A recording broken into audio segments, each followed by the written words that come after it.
Lahat ng drama, tawanan, balita at all-time favorite music hits. Sa lungkot at ligaya, kami pa rin ang inyong kasama. We're the place where you truly belong. Mula sa TVH Group of Networks, ito ang inyong himpilan. Ito ang inyong tahanan. Number 1 sa Mega Manila.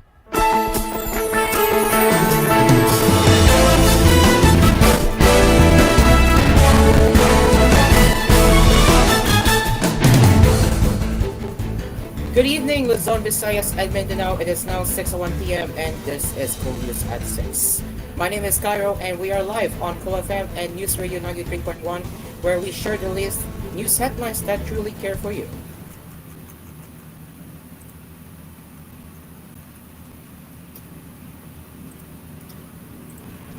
The Philippine Coast Guard reported Saturday the Bureau of Fisheries and Aquatic Resources vessels were harassed by Chinese Coast Guard ships and a Chinese Navy helicopter.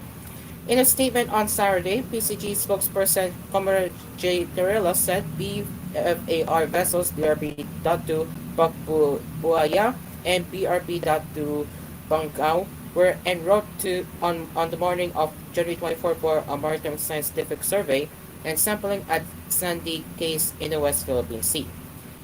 Terrella said during the mission, the B-4 vessels encountered aggressive maneuvers from 3 Chinese Coast Guard vessels 4106, 5103, and 4202.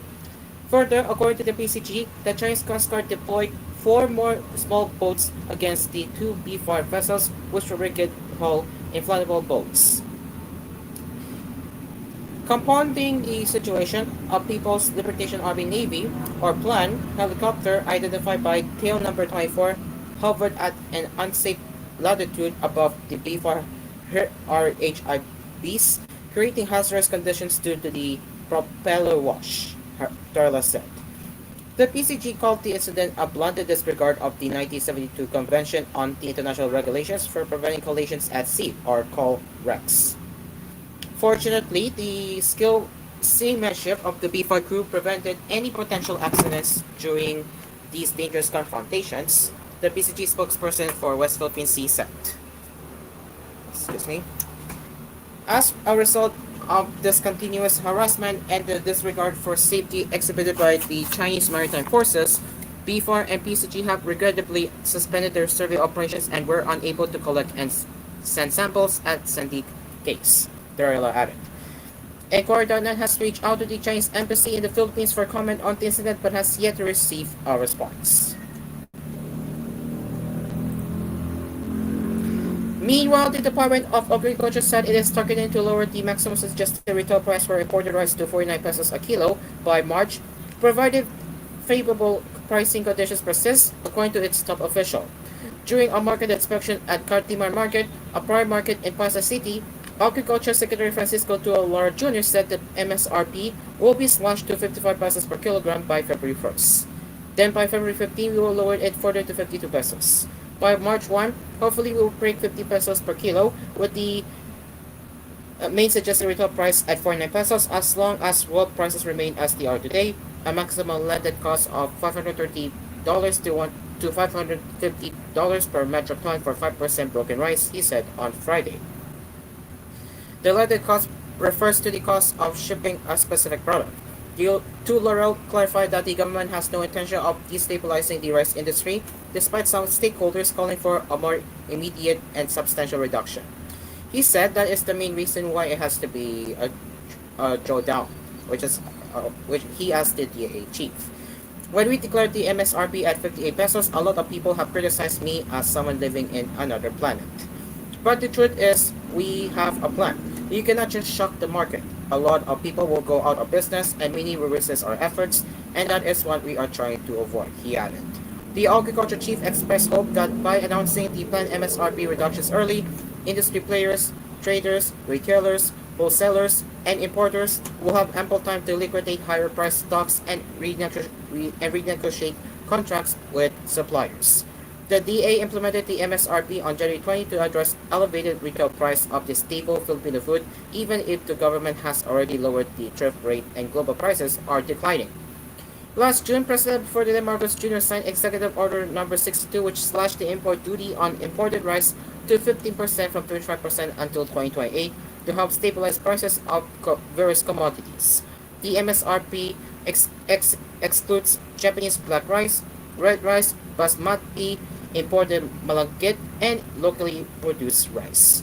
The DA previously implied it might introduce additional measures such as price controls and ceilings, which could pose fines of up to 1 million pesos on violators if the MSRP fails to bring down retail rice price. Aside from imposing an MSRP, the DA is keen on declaring a food security emergency on rice to get to the bottom of high retail price. Lou Telrell said the DA has yet to receive the official copy of the National Price Coordinating Council resolution recommending the emergency declaration. However, a draft copy is being circulated to council members for the input. He told reporters the draft has been given and they're finalizing or have finalized already, and I'm actually assuming that it is already going around for signature. The DA will review the official copy of the NPCC resolution for a few days before proceeding with the declaration, which could happen as early as February. Currently, the agency is in discussion with select local government units, or LGUs, to flesh out the details of distributing and selling National Food Authority stocks nationwide. He said, "We cannot give all municipalities or LGUs or cities. The strategy for minimal friction cost is to allocate to whatever is closest to the stocks." The DA formed a technical working group to craft the implementing guidelines for Section 6 of the amended Rectification Law, which covers the declaration of a food security emergency on rice due to a supply shortage or extraordinary increase in rice prices.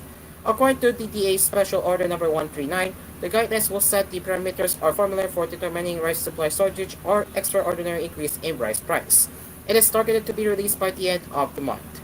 The NFA has almost 300,000 metric tons of rice for disbursement.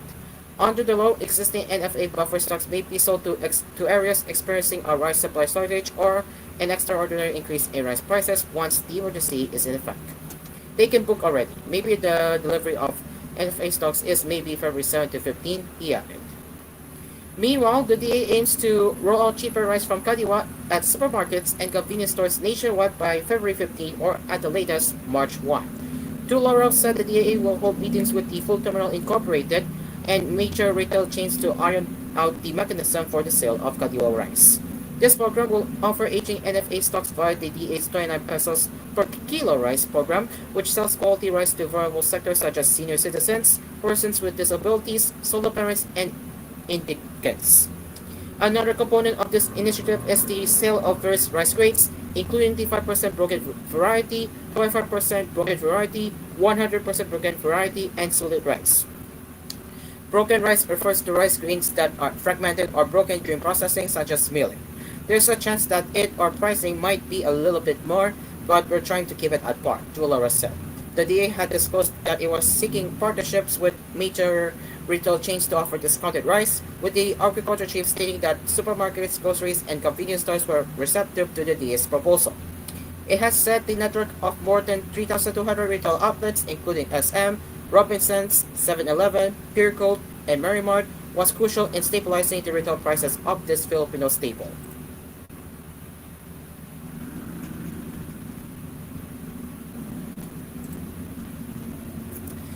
And the immediate passage of House Bill Number 11279 to address the worsening illicit secret trade problem, which is costing billions in revenue loss, has gained more support from lawmakers who recognize the undeniable harm it brings to the economy and public health. We need to fast-track the passage of House Bill Number 11279, which seeks to curb illicit trade and recover government revenues. We know that illicit trade threatens peace and order. The proceeds of illicit trade have been shown to fund terrorism and organized crime. Smuggled cigarettes equate to big money and is an attractive fundraiser for no-trust actors. Congress should act now.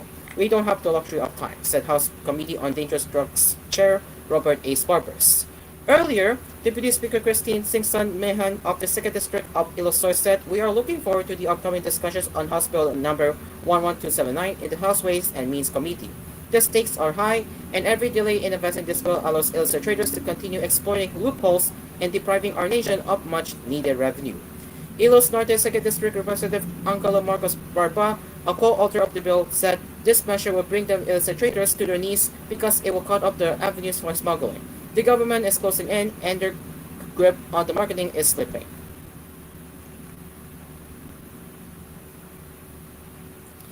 It is now 6:11 p.m. as we will return with more news headlines right here on koolNews at 6. We will return right after the break.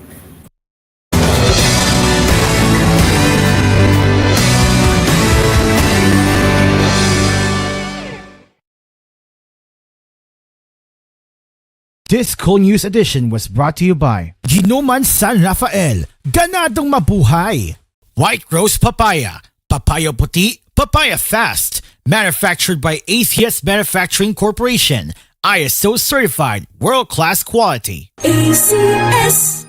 Pride Bar Blue, hindi lang puti, kisla puti, manufactured by ACS Manufacturing Corporation, ISO certified, world-class quality. ACS. And Musicultura Heritage Foundation Center, a museum of all fan-made multimedia and Philippine history. Visit us today at Greenbelt, Makati City from 10 a.m. to 6 p.m. Musicultura, a non-profit joint venture project of Able Media and TVH Group of Networks Incorporated. Hello, buenas noches Filipinas. My name is Blue Wave and you're watching Sábado en la Noche with Blue. Nandito na ang bagong Saturday primetime talk show kasama si Blue Wave.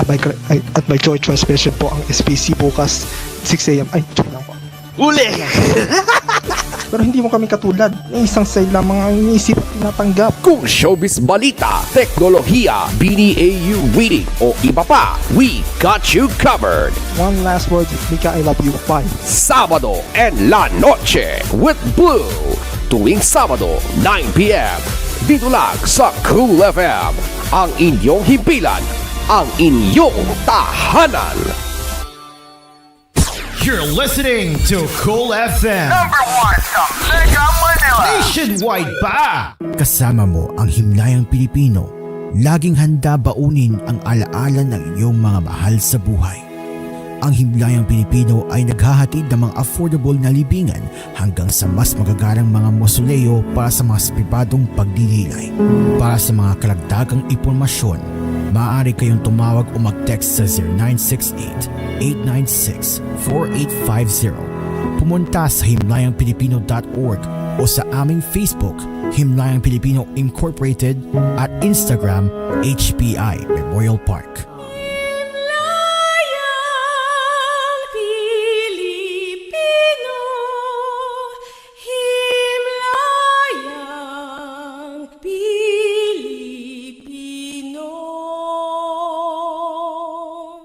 Dito na tayo sa Joray, kung saan lahat ay okay. Sa Joray, lahat ito ay super mura, lahat pang mapaganda dito sa Joray. Napatunayan na ng bayan, wala nang ang iba. Quality shopping ang aming dala. Mapapa-Joray talaga kayo, ang supermarket namin ay Joray. Joray Supermarket, ang budget-friendly supermarket ng Pilipinas. Now in 6,900 locations around the Philippines and Southeast Asia. Cafe 5-in-1 plus 1 coffee mix. Ito ang kape na very healthy at complete.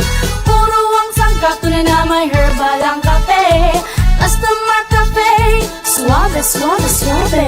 Ang Cafe, di lang kape. Ito ang coffee na may herbal pre, na pampa-enhance ng isipan, pampalakas ng katawan. Masarap inumin araw-arawin dahil may panax, ginseng, agaricus, blazay, muril, mushroom at syempre spirulina. Puro ang sangkap talagang mabisa at ito ay masustansya. Di lang to swabeng higupin, maganda din sa immune system. Cafe 5-in-1 plus 1 coffee mix. Ito ang kape na very healthy at complete. Puro ang sangkap, tunay na may herbal ang kape.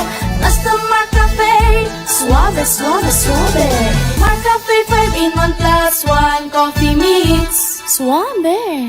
Cafe 5-in-1 plus 1 coffee mix. Mabibili na sa inyong mga suking tindahan, drugstores at supermarket sa inyong lugar. Ang lakas mo, may ilalakas pa. Sa Revicon Forte, may muscle building amino acids tulong para mas lumakas ang katawan with proper diet and exercise. Pag malakas ang katawan, lumalakas din ang loob. May lakas para sa ambisyon mo. Lakas! Unilab yan. Multivitamins, minerals, and amino acids is the generic name of Revicon Forte. Dumarami na ang gumagaling sa Sid Panyawan Herbal Capsule. Ako po si Antonio de la Cruz from Northern Cotabato. Dati po sumakit yung likod ko pero ngayon gumaling na dahil sa Sid Panyawan. Ako po si Kin at dati po sumakit po aking tiyan at likod at ulo. Ayun, ininom ko yung herbal capsule. Pagkatapos bigla ako gumaling. Ay bay, natuwang aking misis. Mabibili sa lahat ng drugstores nationwide. Ako si Sistine Fenix, 22, usa ko ka medical technology student. Permi ko mag-atubang sa computer, sa cellphone, samot na karon na online among classes. Nakasuway ko na magsige ka headaches, tungod daw na sa eye strains. Nakoy friend na nirecommend nako na mag-take og eyeberry kay nakatabang do niya. Ang eyeberry ay dietary supplement na may eye bright flower extract at bilberry berries. So when I tried eyeberry, nilasan jud ako headaches, mas clear ako nga eyesight. Daghang salamat sa eyeberry. Kaya nakakonsentrate ko maayo sa akong pagtuon. Halagang paalala, ang eyeberry ay hindi gamot at hindi dapat gamitin panggamot sa anumang uri ng sakit. 1 little, 2 little, 3 na insekto, 4 little, 5 little, 6 na insekto, 7 little, 8. Para bang laro-laro lang ang ginagawa ng insect killer mo? Ang Baygon Shield Protector Multi-Insect Killer, seryoso. Dahil zero tolerance ito, hindi lang sa 8, kundi sa 11 types ng bugs! Baygon Shield Protector Multi-Insect Killer. Zero tolerance sa mga insekto. Kills 11 types of bugs. Tol, tol, tol! Tol, tol, tol! Tolentino ng bawat Pilipino! Tolentino! Tolentino, Senador. Tayo na sa iyo. Tayo'y magpatingin. Tayo na sa iyo. Sila'y eksperto at magagaling. Sa iyo. Inyong mata ay mahalin. EO Executive Optical. Ang practical. EO Executive Optical. Ito ay practical. Mark Juice 9-in-1. Mark Juice 9-in-1 plus 1. Mark Juice 9-in-1 plus 1. Ika'y mapapawaw sa sarap. Ito ang juice na para sa lahat. Merong benepisyo sa ating katawan. Ang juice na to nakakabawas ng timbang. Basta Mark Juice 9-in-1 plus 1. Siguradong masarap yan. Pwede sa lahat kasi halal. Mark Juice 9-in-1 plus 1. Ganado ka. Mark Juice 9-in-1 plus 1 drink mix. Ganado araw-araw basta naka-Mark Juice. Call or text 0947-645-3153 or 042-717-3163. Email sales@jmarmarketing.com. Visit the Shopee account Jmar Marketing Online Shop. Sa Lazada, Jmar Marketing Online Shop. Sa Facebook, Jmar Marketing Food Trader. Mark Juice 9-in-1 plus 1.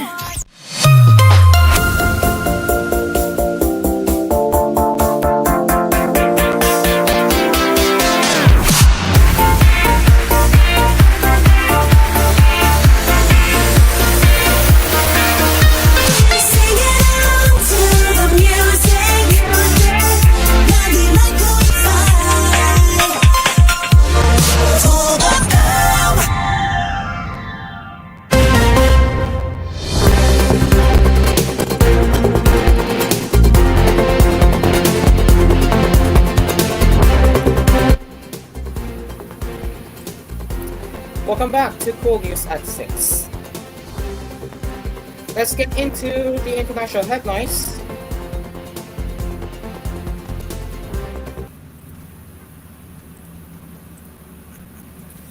The State Department ordered a sweeping freeze Friday on new funding for almost all U.S. foreign assistance, making exceptions for emergency food progress and military aid to Israel and Egypt.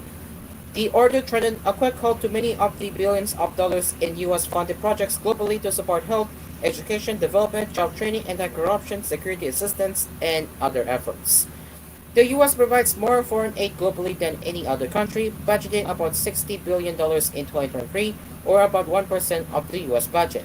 Secretary of State Marco Rubio's order delivered in a cable sent to U.S. embassies worldwide, specifically exempted emergency food programs such as those helping to feed millions in a widening famine in warring Sudan. The cable spells out the execution of the 8 freezing executive order President Donald Trump signed on Monday. But Friday's order especially disappointed humanitarian officials by not including specific examinations for life-saving health programs, such as clinics and immunization programs. A globally acclaimed anti-HIV program, the President's Emergency Relief Plan for AIDS Relief, was among those included in the spending freeze, slated to last at least 3 months. Known as PEPFAR, the program is credited with saving 25 million lives, including those of 5.5 million children, since it was started by Republican President George W. Bush. Some 8 projects began receiving their first stop work orders under the freeze Friday afternoon. Some leading aid organizations were also interpreting the directive as an immediate stop work order for U.S.-funded aid work globally, a former senior U.S. Agency for International Development official said. Many would likely cease operations immediately so as not to incur more costs, the official said.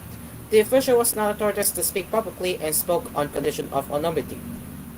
Suspending funding could have life or death consequences for children and families around the world, said Abby Maxman, head of Oxfam America. Maxman said in a statement, by suspending foreign development assistance, the Trump administration is strengthening the lives and futures of communities in crisis and abandoning the United States' long-held bipartisan approach to foreign assistance, which supports people based on need regardless of politics. At the United Nations, Deputy Spokesman Farhan Haq said, these are bilateral decisions, but nonetheless we expect those nations who have the capability to generously fund development assistance. While Rubio's order exempted military assistance to allies Israel and Egypt from the freeze, there was no indication of a similar waiver to allow vital U.S. military assistance to Ukraine, though. The Biden administration pushed military aid to Ukraine out the door before leaving office because of doubts about whether Trump would continue it. But there is still about $3.85 billion in congressionally authorized funding for any future arms shipments to Ukraine, and it is now up to Trump to decide whether or not to spend it. The sweeping freeze begins enforcement of a pledge from Trump and other Republicans to crack down on U.S. aid programs. Also on Friday, the State Department agency overseeing refugee and resettlement sent guidance to the resettlement agencies it works with, saying they had to immediately suspend all work under the foreign assistance they were receiving. While there was little clarity in the guidance, the notification suggests resettlement agencies that work with refugees, including Afghans who arrive on special immigrant visas, might have to halt their work at least temporarily. Florida Republican Representative Brian Must, the new chairman of the House Foreign Affairs Committee, promised this week that Republicans would question every dollar and every Democrat in the State Department's budget to ensure it met the standards for strictly necessary. The freeze was necessary to ensure that appropriations are not duplicated, are effective, and are consistent with President Trump's foreign policy, the Global Cable stated. Within the next month, standards for a review of all foreign assistance are expected to be set to ensure that it is aligned with President Trump's foreign policy agenda, the cable said. And within 3 months, the government-wide review is expected to be completed with a subsequent report to be produced for Rubio to make recommendations to the President.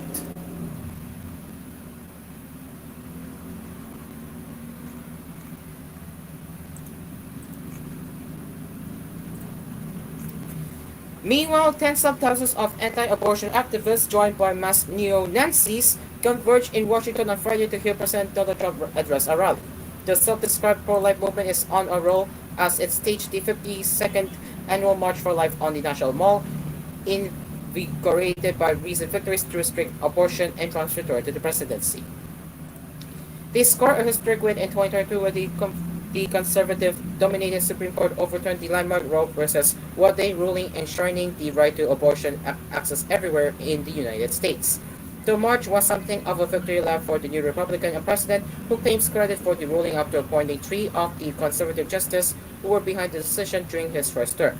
Trump said in the pre-taped video message broadcast to the crowd, "In my second term, we will again stand proudly for families and for life." Trump, who was touring national disaster zones in North Carolina and California, vowed to protect the historic gains made by the anti-abortion movement. At least 100 members of the Patriot Front, a white supremacist group, marched in military style to the sidelines of the rally and stood in clumps holding US flags, Christian symbols, and banners reading "Strong families make strong nations." Their leader, Thomas Rousseau, flanked by two men with white bandanas covering their faces, told AFP in front of the Washington Monument he believed in patriotic principles, including the restitution of the American family unit. Rousseau said, who was the age of 26, said, "We are here to expose our ideas in front of a lot of people who care about issues, morality, the state of the country." Though he noted Patriot Front was not supported by the March for Life organization. Some rally attendees were angered by the group's presence. Greg Sternos, who is 36-year-old, said, "Pro-life isn't pro-white." Who added, "I can't stand seeing them here. It sends all the wrong messages."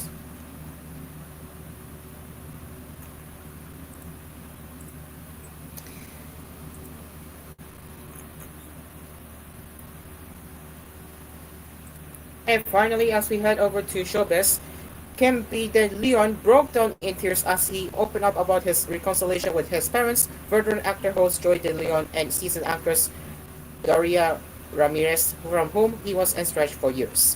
In a recent guest appearance on Fast Talk with Bada Buddha, Kim B. detailed how his reconciliation with Dad Joey came to be after not seeing and speaking with each other for 5 years. He said, "It happened by the grace of God, June. Noong panahon ng Father's Day, dun na-manifest sa akin. Parang sabi ko, Lord, give me the courage and strength na harapin si Daddy. Kung pagkalitan ako, tatanggapin ko. Sikawan man ako sa harapan ng tao, okay? Tatanggapin ako." Kim P. initially paid his dad a visit in East Bulaga, and despite not having the chance to discuss their issue then, he shared that Joy's gesture gave him the assurance that everything was well between them. He said, "Tas total silence, wala silang sinabi, lumapit ako, and niyakap ko na lang. Happy Father's Day," sabi ko. Adding that they went outside, had some casual talk, and as he was about to say goodbye, Joey shook his son's hand. Doon pala, parang naramdaman ko na okay na. Okay na tayo, kalimutan na natin kung ano yung nangyari, Kim P. recalled in tears. Niyakap ko sila, sabi ko, "I love you, Daddy. Thank you." And just before we wrap up with koolNews at 6, we have some last-minute changes to the qualifying schedule. Mga Joggers will be going on air at 10 p.m. to 11:30 p.m. Therefore, moving koolNews prime time to 11:30 p.m. That is after Mga Joggers. So that means My Dulugan will be preempted for today in favor of Mga Joggers airing at 10 p.m. This also means that Mga Joggers will be aired for the first time on Cool FM.